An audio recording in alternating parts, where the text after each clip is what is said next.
Sepatutnya pekerja ni, Cok.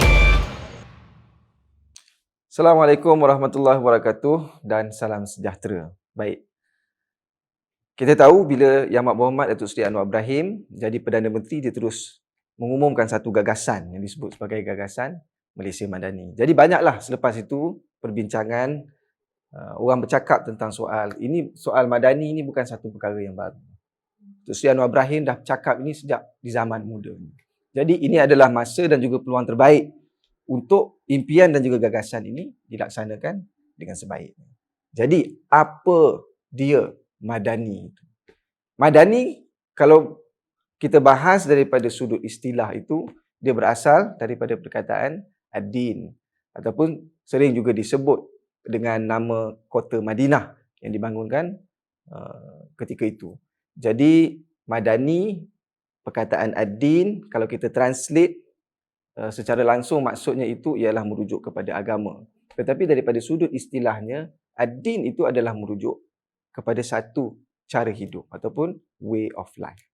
Jadi dia merangkumi pelbagai aspek dalam kehidupan dan yang paling penting sekali adalah untuk kita tekankan tentang soal nilai yang telah lama hilang dalam masyarakat di negara ini.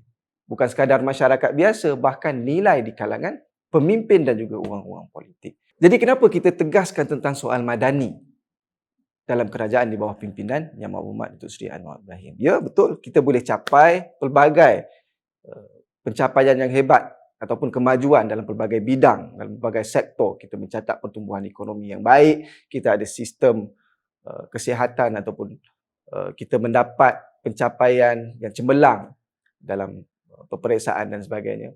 Itu semata-mata. Tetapi fundamental ataupun asasnya itu adalah tentang soal nilai.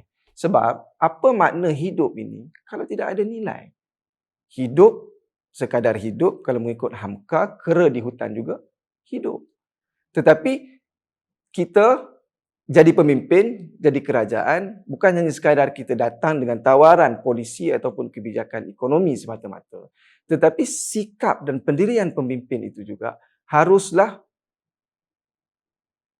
belajar untuk bagaimana kita dapat gunakan kesempatan ini untuk memberi ilmu dan manfaat serta pendidikan kepada masyarakat dan juga rakyat. Jadi ini yang disebut sebagai pimpinan melalui teladan. Apa teladannya, apa nilainya?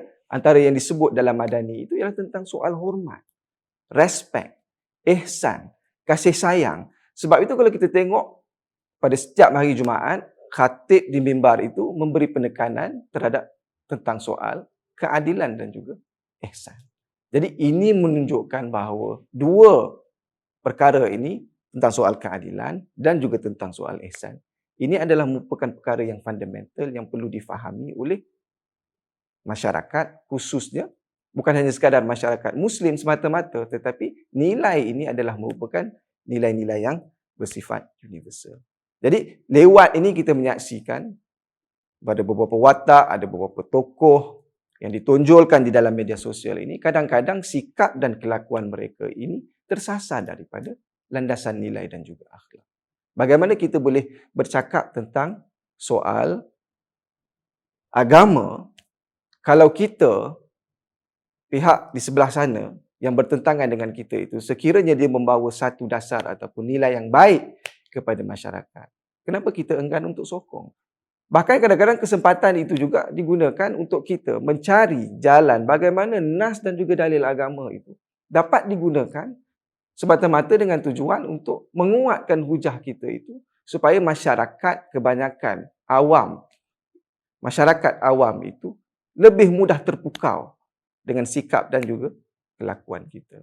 Jadi ini juga ada merupakan sebahagian daripada perkara-perkara yang membimbangkan kita. Jadi Madani itu hadir untuk mengisi kelompongan yang ada di dalam masyarakat di negara kita pada hari ini. Kita kadang-kadang, ya betul, kita punya perbezaan pendapat di kalangan kita, tetapi perbezaan pendapat itu harus diuruskan dengan baik.